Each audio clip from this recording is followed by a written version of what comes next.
Oi pessoal, tudo bem com vocês? Todo mundo ansioso para a continuação da disciplina?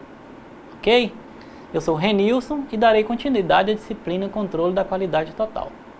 Para mim, trabalhar neste curso está sendo uma experiência muito enriquecedora. Bom, nosso objetivo nessa terceira aula será de abordarmos sobre as normas e certificações, com ênfase nas normas de qualidade e ambiental. Iniciaremos nossas conversas sobre as ferramentas da qualidade, falando do programa 5S, primeiramente, mas também detalhando aquelas ferramentas mais utilizadas no dia a dia. Apresentaremos a vocês também o conceito básico sobre o Prêmio Nacional da Qualidade. O conteúdo dessa aula está distribuído nas aulas 15 e 21 do caderno da disciplina de vocês. Muita coisa importante foi discutida até agora, não é, minha gente? Vocês já estão sabendo sobre o Just-in-Time e outras coisas mais da qualidade. É incrível quando vocês estiverem atuando na prática, sobretudo em alguma empresa, vocês perceberão como toda essa teoria fará sentido. Seja qual for o ramo de atividade da empresa, os conceitos e as filosofias que foram vistas até então se encaixará muito bem. Enfim, o que foi mencionado até agora é uma forma moderna de gerenciar negócios. Tá certo que até se poder dizer que trabalha com a filosofia da qualidade total, muita coisa precisa ser feita. É necessário termos persistência, mudar comportamento. Podemos até imaginar que seja exagero falarmos da dificuldade de mudanças de uma filosofia, mas não é. A gente vê muito nas empresas hoje as pessoas tentando resolver problemas na base do palpite. Uma pessoa diz que se resolve de um jeito, a outra fala que é melhor fazer de outra forma. Aí experimenta-se resolver de um jeito, não dá certo, passa para uma outra maneira, até que se consiga uma solução adequada. Tudo na base assim, da tentativa e erro, até que um dia se consiga a solução. Pois é, para a empresa que trabalha com qualidade total, vocês já sabem que não se pode resolver problemas da forma como falamos agora há pouco. Lembram do que está escrito sobre as 10 referências para a estratégia da qualidade? Está lá no caderno da disciplina, acho que exatamente na página 33, se não me falha a memória. É a quarta referência, eu acho. Então, lá está escrito que devemos tomar decisões baseadas em fatos e dados. Não se pode tomar uma decisão quanto à solução de um problema baseada apenas nas opiniões de uma ou outra pessoa. É necessário ter dados a respeito. Complementando, há também a sétima referência que se pede para agrupar e focar nas causas principais para resoluções ágeis e eficientes. Enfim, tudo isso remete a um comportamento diferente daqueles que temos visto dentro das empresas. Bom, pessoal, até agora que demos uma reaquecida sobre a qualidade total, é hora de nos concentrarmos numa coisa muito em moda atualmente. Vocês já ouviram dizer por aí algo assim: olha, pode confiar nos produtos da minha empresa, porque ela é certificada na ISO 9000 ou na ISO 14001. Pois é, turma, é exatamente do que vamos falar a partir de agora. Vamos iniciar com as normas da qualidade. Vamos tentar clarear para vocês o que é essa certificação, suas características e seus benefícios. Primeiramente, pergunto a vocês: o que seria ISO? Consegui captar daqui que muitos de vocês fizeram uma expressão meio que assim, Pois bem, vou lhes dizer agora. ISO é uma sigla em inglês de uma organização que, traduzida para o português, quer dizer Organização Internacional para Padronização ou Normatização. Vocês poderão ouvir algo um pouco diferente disso, em termos de tradução, mas não muda a essência da coisa. Trata-se de uma organização não governamental, cuja sede fica em Genebra, na Suíça, e sua função é promover a normatização, ou seja, a padronização de produtos e serviços para a qualidade, que a qualidade deles seja melhorada constantemente. O Brasil é representado nessa organização ISO, que te falei ainda há pouco, pela Associação Brasileira de Normas Técnicas, ABNT. Dessa forma, a versão brasileira de uma norma internacional ISO sempre levará a sigla ABNT. Vocês encontrarão a nomenclatura do tipo NBR ISO 9001 ou outra qualquer. As normas da qualidade pertencem à família ISO 9000. São elas a ISO 9001, 9002 e assim por diante, cada qual com seu campo de abrangência. Falou sobre qualidade, lembrem-se ISO 9000, família 9000, tá certo? A principal norma da qualidade seria a ISO 9001, ou melhor, NBR ISO 9001, falando aqui dentro do Brasil. É dela que vamos falar mais, porque o tempo de nossa disciplina não daria para adentrarmos em todas as normas. Daremos uma geral em termos de normas ISO e depois comentaremos detalhadamente apenas as mais importantes. Pois bem, o que temos de entender para iniciar nossas conversas são os objetivos da norma ISO 9001. E quais seriam esses objetivos? Olha, se alguma empresa fornecedora de produto ou serviço a você foi certificada ISO 9001, você terá a garantia de que está recebendo um produto ou serviço de um fornecedor que poderá lhe prover de forma repetitiva, consistente, bens e serviços conforme você especificou ou conforme você exige.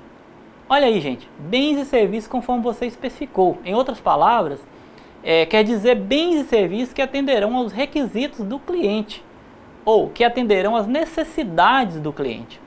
Quando menciona a palavra requisitos, minha gente, quero que vocês tenham a compreensão de que são aqueles aspectos que o cliente busca em um produto para satisfazer as suas necessidades. Lembram? Isso já foi comentado anteriormente. Está na apostila de vocês. Não sei se deu para pegar, mas vocês precisam compreender que a norma ISO não especifica requisitos, em princípio. Isso quem faz é o cliente. E sabem por quê?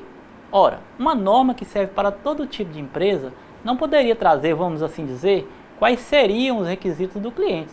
Isso vai variar de ramo de atividade para ramo de atividade. Então, quando dizemos que uma empresa está em conformidade com a NBR ISO 9001, ou seja, quando dizemos que a empresa está certificada pela ISO, estamos dizendo que ela estabeleceu um sistema de gestão da qualidade e que está gerenciando o negócio de tal forma a assegurar que as necessidades dos clientes estejam compreendidas, aceitas e atendidas. A certificação ISO, embora seja mais comum em empresas privadas, elas podem ser implementadas em empresas públicas também. Uma empresa que é certificada, ela consegue inspirar confiança quanto aos seus produtos e serviços. Possui mais credibilidade junto aos fornecedores. Sem dúvidas, meus caros alunos, entre contratar serviço com uma empresa prestadora que seja certificada ou com uma não certificada, as pessoas preferirão aquela que seja certificada. Agora vamos falar um pouco sobre os benefícios trazidos para uma empresa certificada pela ISO 9001. Ou melhor, no Brasil, né, vamos continuar a falar a BNT NBR ISO 9001. O primeiro benefício é a possibilidade de abertura de novos mercados. A empresa certificada tem uma credibilidade maior, tem mais prestígio. Quantas vezes nós ouvimos propaganda de uma determinada empresa dizendo para adquirirmos produtos dela porque ela é certificada na qualidade? Então, a propaganda é feita porque eles já sabem que para os clientes a certificação é um diferencial importante, que os clientes valorizam este rótulo de certificação.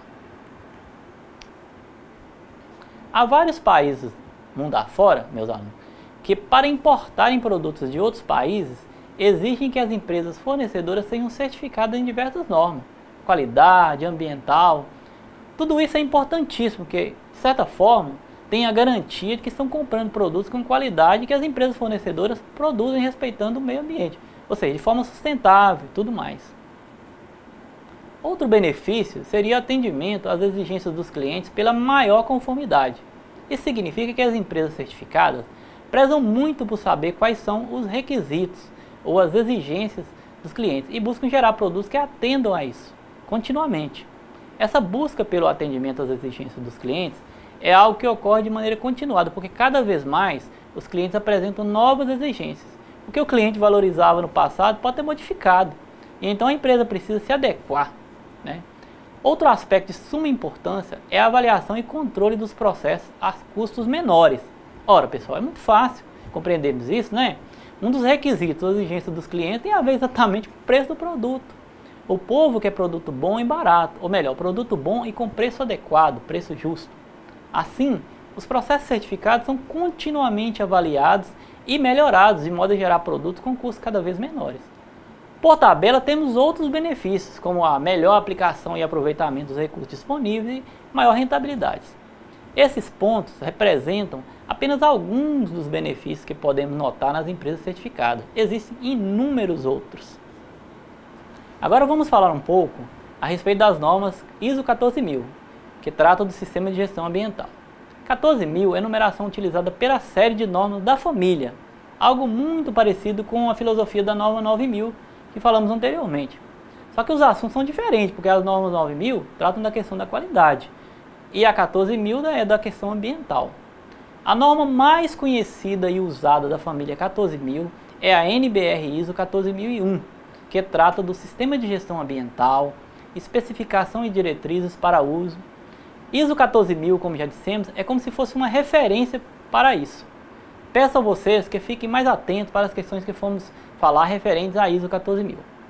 Em síntese, a família de normas 14.000 trata do gerenciamento ambiental, indicando para as empresas o que elas devem fazer para minimizar os impactos de suas atividades e melhorar continuamente o desempenho ambiental. Na família existem, além da 14.001, as normas 14.004, 14.020, 14.031 e por aí vai. A 14.001, sobre a qual falaremos mais, trata dos principais requisitos para as empresas identificarem, controlarem, monitorarem seus aspectos ambientais através de um sistema de gestão ambiental.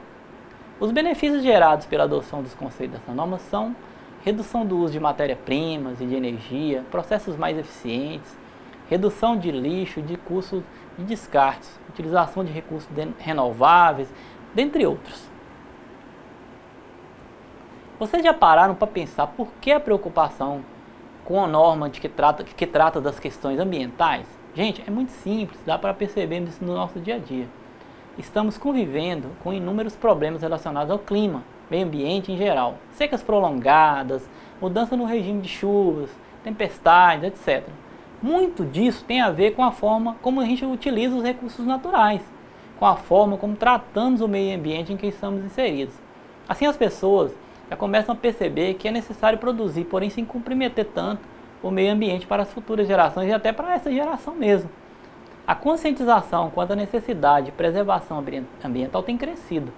O mercado globalizado tem exigido que as empresas procurem desenvolver produtos ecologicamente corretos, respeitando o meio ambiente, respeitando a nossa saúde.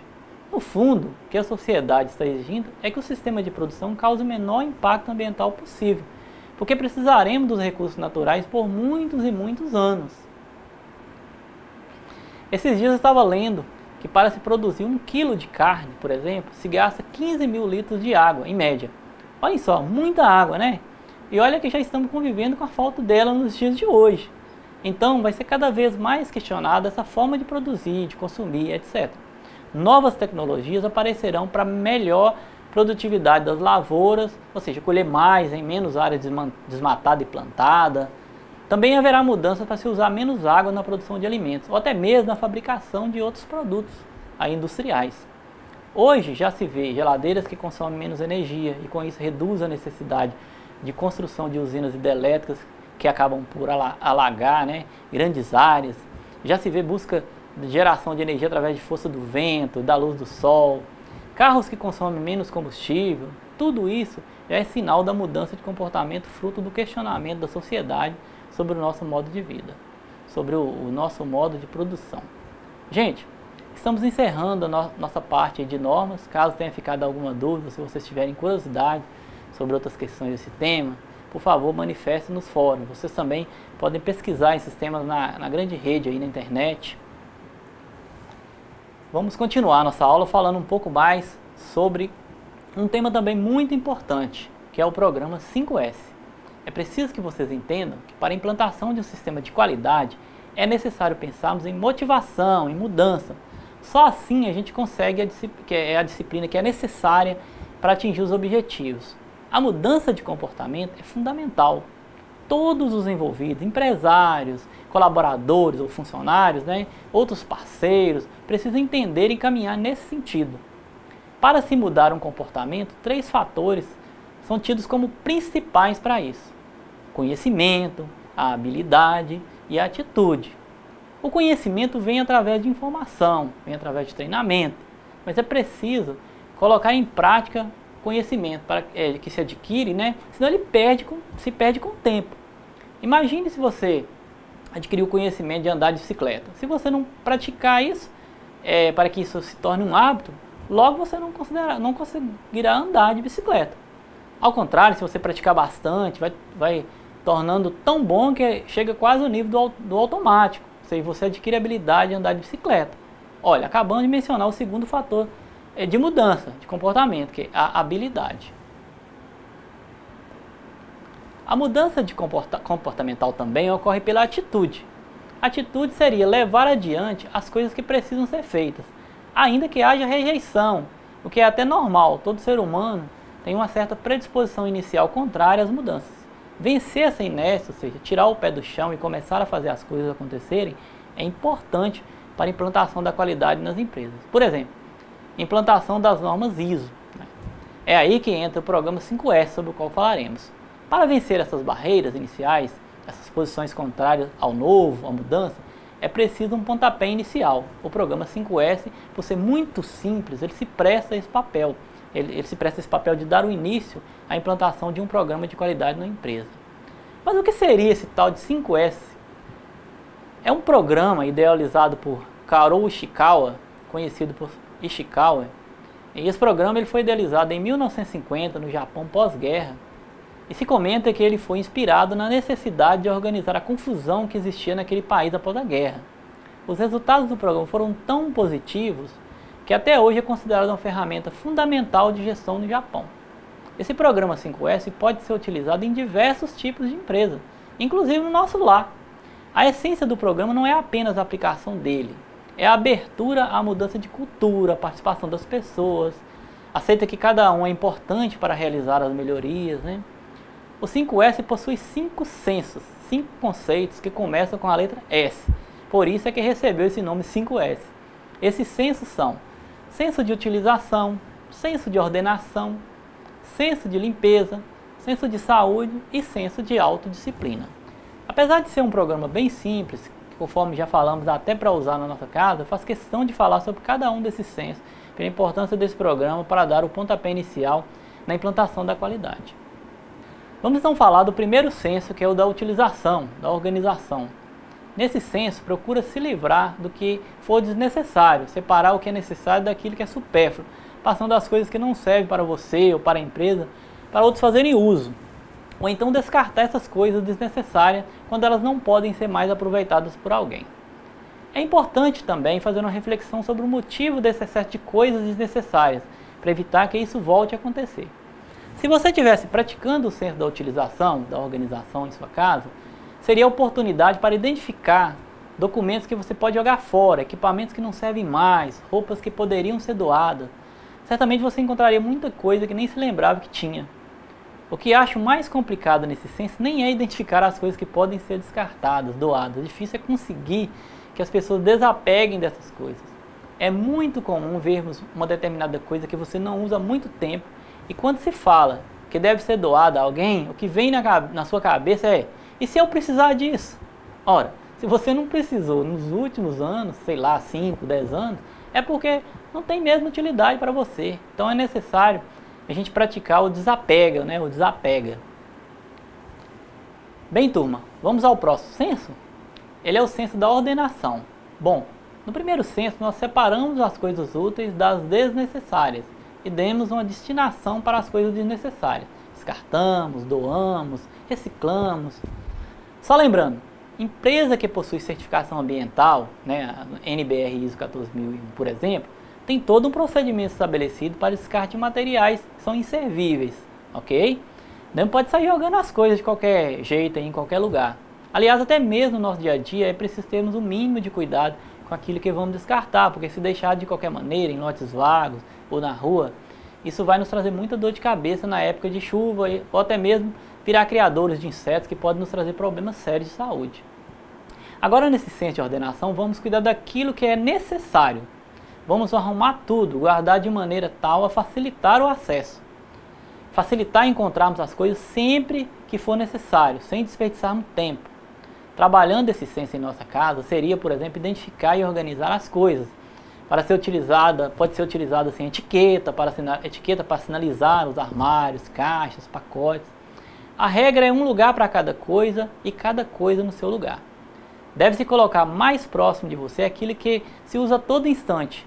Dentro da geladeira, por exemplo, não deixar tudo misturado, porque o tempo para se localizar algo lá refletirá no consumo do equipamento. O próximo senso, mas muito importante que vamos trabalhar agora, é o senso da limpeza. Sim, isso mesmo, senso da limpeza. Agora que você retirou tudo o que era desnecessário, no primeiro senso, deixou organizado, é preciso manter assim, bem limpo. Trazendo para o ambiente de nossa casa, seria manter limpas as mesas, cadeiras, eliminar restos de alimentos, inclusive em geladeiras. É muito comum vermos verduras estragadas, etc. Mais ou menos isso aí, pessoal. Vamos então caminhando para o próximo senso. Seria o senso da saúde. Isso mesmo, saúde é o que interessa, não é mesmo? Esse senso tem uma forte relação com o da limpeza. Aliás, com os anteriores todos. Por isso é recomendável para a promoção da saúde a prática dos sensos anteriores. Utilização, ordenação, limpeza. Aqui se deve manter boas condições de ambiente, ventilação, iluminação, utilização de móveis e equipamentos adequados, adotar posturas de hábitos saudáveis e higiênicos. Nesse senso, meus futuros técnicos de segurança, há muito a fazer por parte de vocês quando estiverem trabalhando na área de segurança do trabalho nas empresas. Principalmente é necessário olhar se os postos de trabalho estão com iluminação adequada, nível de ruído dentro do que se permite a legislação, se os móveis, como as mesas e cadeiras, são ergonomicamente adequados. Isso tudo afeta a segurança do trabalho, ou melhor, há uma coisa que vocês certamente ainda estudarão que se chama saúde ocupacional. Não faz parte da nossa disciplina, mas só para não deixar vocês aí no ar, saúde ocupacional é a área que cuida da saúde do trabalhador, especialmente assim, na prevenção de doenças ou problemas do trabalho, né? Promovendo o bem-estar físico, mental, social dos trabalhadores no exercício das suas ocupações diárias. O quinto e último senso, meus alunos, é o mais importante, é o senso da autodisciplina. Nele, você precisará cumprir normas estabelecidas para o que se pretende fazer. Só para vocês entenderem melhor, à medida que os empregados de uma determinada empresa forem passando pelos sensos anteriores, limpeza, utilização, dentre outros, é lógico que planejarão como precisarão se comportar para que as coisas continuem arrumadas, para que não volte a acumular coisas desnecessárias, etc. Então, o senso de autodisciplina aborda a necessidade de cumprir aquilo que se entendeu como necessário para a manutenção de um bom ambiente de trabalho, ou para um bom ambiente doméstico, né? Caso o programa tenha sido aplicado em casa. Aliás, se estivéssemos adotando o programa 5S em nossa casa, o senso de autodisciplina estaríamos numa fase em que os nossos familiares teriam ficado convencidos das vantagens do programa, sobretudo olhando os benefícios do senso anterior, e passariam a cumprir as regras para que tudo continuasse arrumado e limpo. E o que seriam, digamos assim, essas regras domésticas dentro do senso de autodisciplina? Bom, você poderia criar uma listinha de tarefas diárias, semanais, que se cumpridas evitariam desorganização. Por exemplo, fulano de tal ficará responsável por olhar armários e geladeiras para ver se não há algo a descartar. Beltrano checará a organização de guarda-roupas e alertará os responsáveis caso encontre desorganização. Muito importante, cada um membro da família deve ajudar na formação da cultura do 5S, cobrando um dos outros. Todos devem se sentir responsáveis.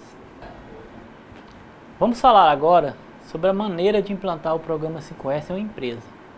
É importante dizer, como qualquer programa, para implantar o 5S é necessário fazer um planejamento, colocar esse planejamento em prática e depois controlar se essa execução estaria conforme a gente planejou.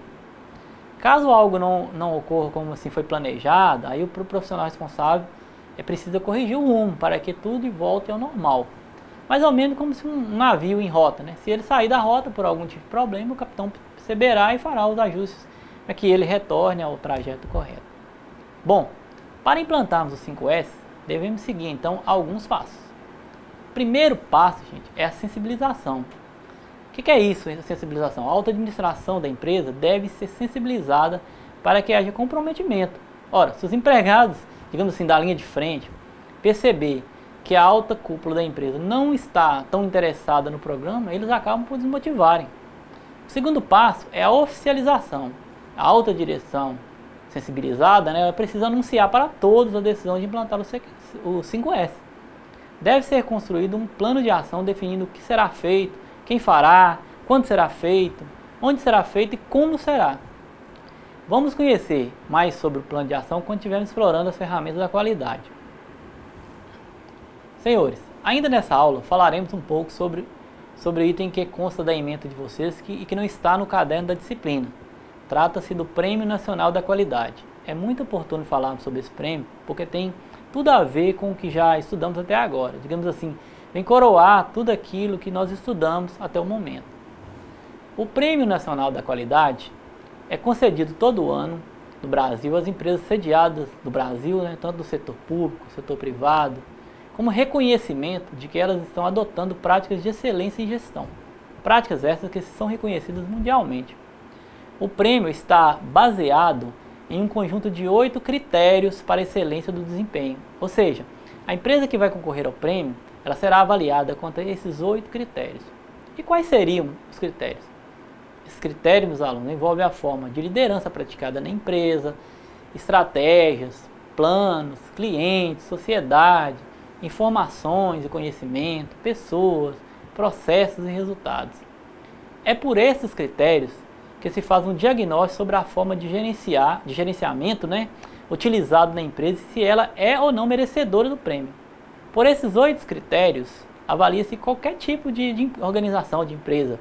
O prêmio ele acaba por promover o entendimento dos requisitos para alcançar a excelência do desempenho. E com isso, certamente, ele vai promover a melhoria da competitividade das empresas brasileiras. Ele facilita também a troca de informações sobre métodos e sistemas de gestão que alcançaram sucesso e sobre os benefícios decorrentes da utilização dessas estratégias. A participação no prêmio ocorre em diferentes categorias: grandes empresas, médias empresas, pequenas empresas, organizações sem fins lucrativos, órgãos públicos, etc. As empresas que querem concorrer ao prêmio precisam fazer um relatório de gestão dizendo como atende aos outros 8 critérios de excelência sobre os quais falamos antes. Há uma auditoria para saber se o que elas escreveram nos relatórios condiz com a realidade, porque o papel, né, a gente aceita tudo. As empresas podem falar que fazem, acontece, na realidade não sei nada disso. Então os auditores terão a missão de checar isso na prática, no dia a dia dessas empresas. As organizações, as empresas que forem premiadas podem fazer uso do prêmio, que é um troféu para fazer publicidade, isso aí para mostrar aos clientes que de fato é uma empresa excelente em termos de gerenciamento, de qualidade, né? Mas essas empresas premiadas devem compartilhar informações sobre as estratégias para alcançar o sucesso e sobre os benefícios, digamos assim, que obtiveram. Isso serve para que outras empresas possam copiar aquilo que deu certo e com isso ir melhorando as suas competitividades. Afinal, gente, o objetivo do prêmio é mesmo melhorar a competitividade das empresas brasileiras. E nada como fazer isso disseminando, compartilhando as melhores práticas, né? Foram diversas empresas vencedoras desde a instituição desse prêmio: IBM, Xerox, Citibank, Serasa, etc. E quem concede esse prêmio? O prêmio ele é concedido pela Fundação Nacional da Qualidade, FNQ. Ela é uma instituição brasileira sem fins lucrativos, criada aí no ano de 1991 por 39 organizações, né, com o objetivo de disseminar os fundamentos da excelência da gestão para as organizações de todos os setores e portes, para aperfeiçoamento da gestão, aumento da competitividade. Enfim, a finalidade da Fundação Nacional da Qualidade é desenvolver os fundamentos da excelência da gestão. Vamos aproveitar um pedacinho dessa aula para entrarmos nas ferramentas da qualidade. Aqui vocês vão conhecer a parte mais prática da disciplina, que certamente será muito utilizada. Para abordarmos as ferramentas da qualidade, vamos fazer uso de alguns slides, ok? Vamos então para o primeiro slide. Bom, aqui está nesse primeiro slide o título da nossa conversa: Ferramentas da Qualidade. É o que vamos conhecer um pouco mais detalhadamente a seguir. Vamos bem devagar as explanações para que tudo fique muito bem entendido. Vamos em frente então para o segundo slide. Aqui está o nosso objetivo, que é o de propiciar a vocês as noções dos conceitos básicos para a utilização das chamadas ferramentas da qualidade. Oferecer também uma visão macro, uma visão geral, né, da forma de utilização dessas ferramentas, especialmente na identificação, análise, né, e solução dos problemas. Passando então para o terceiro slide, vamos conceituar o que é um problema, né? Problema é um resultado que não se desejava. Pode ser um indicador, ou seja, alguma meta que você estabeleceu e não cumpriu. Pode ser um acidente ocorrido, né? No último quadrinho desse slide tem até uma figurinha aí mostrando o nível desejado para um determinado item e qual teria sido o alcançado. Essa não coincidência entre o que se esperava e o que de fato ocorreu é o que chamamos de problema. Vamos agora ao quarto slide. Temos agora o PDCA, que é um método de gestão para se tomar decisões e alcançar as metas planejadas, mantendo a sobrevivência da empresa. Nesse slide temos 4 tópicos, que vai aí da letra A à letra D.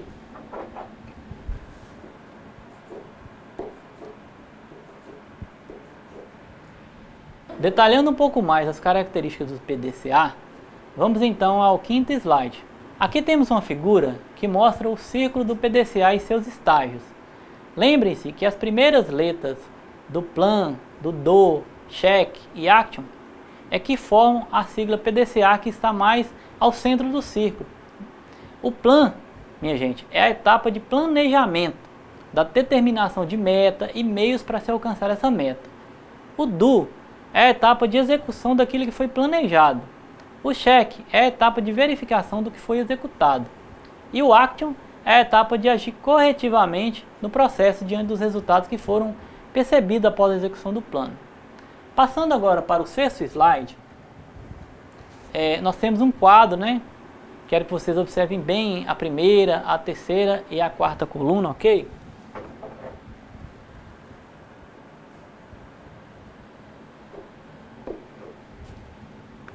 Vejam que na primeira coluna aparece primeiramente o P do PDCA. Daí, se vocês seguirem até a terceira coluna, perceberão que é na fase do P que temos a identificação do problema. Na quarta coluna se observa os objetivos dessa fase do P, que são definir claramente o problema, investigar as características, descobrir as causas fundamentais, até chegar ao ponto de se fazer o plano de ação para resolver o problema. Verifiquem o mesmo nas demais fases do PDCA.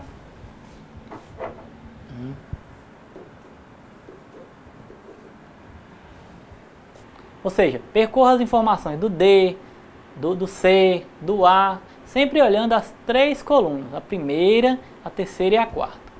Tendo dúvidas, pessoal, é só postar nos fóruns, ok? Vamos lá, minha gente? Vamos agora ao conteúdo do 7º slide.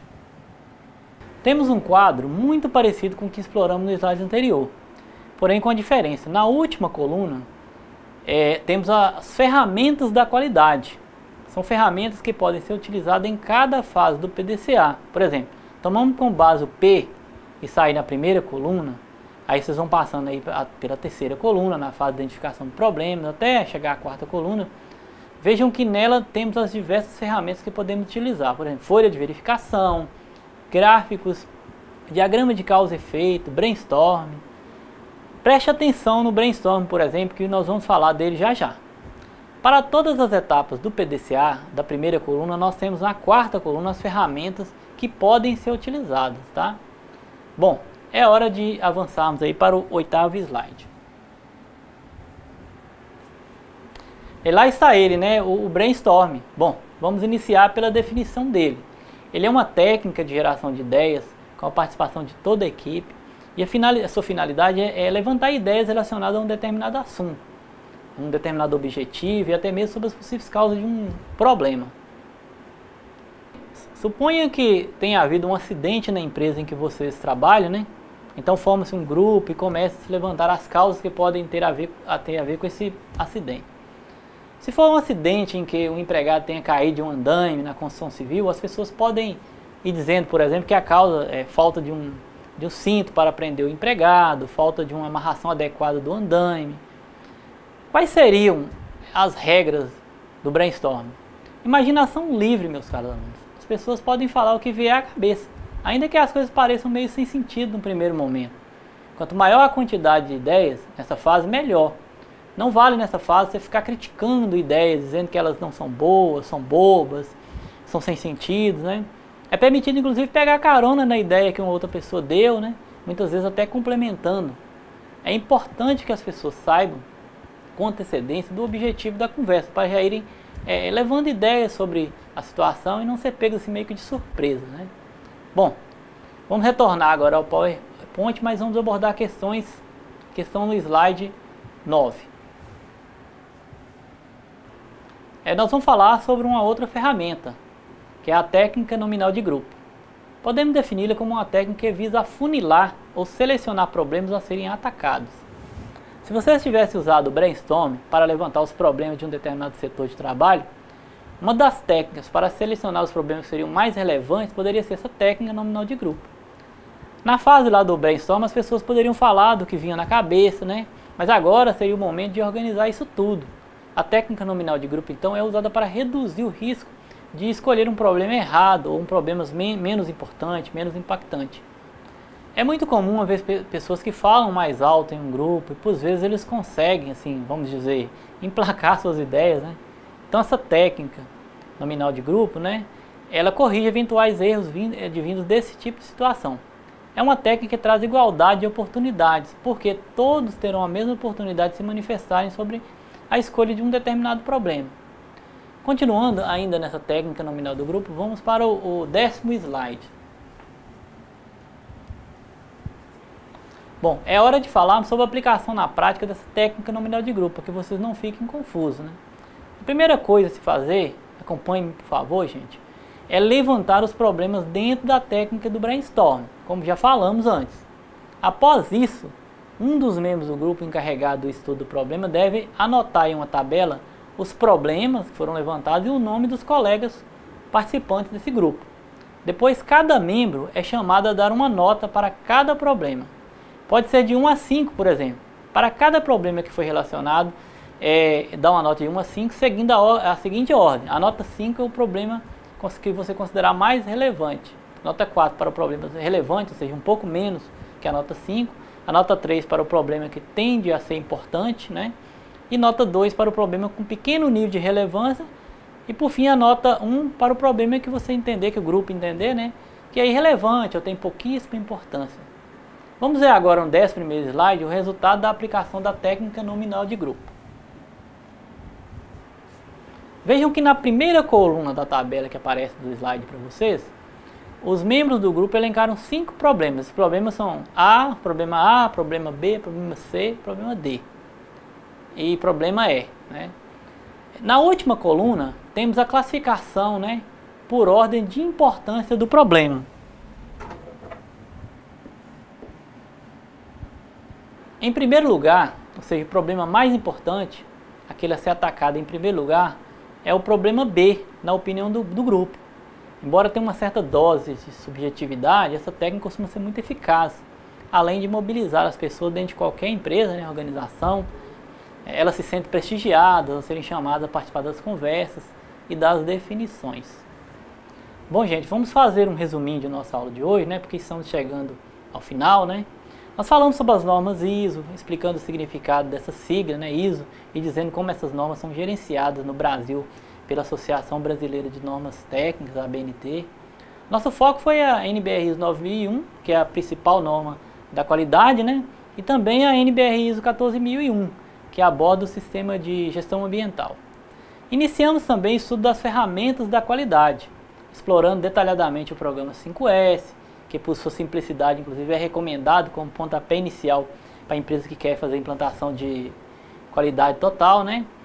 Dentro do 5S, exploramos cada um desses 5 censos. O censo de utilização, o censo de ordenação, de limpeza, censo de saúde, censo de autodisciplina.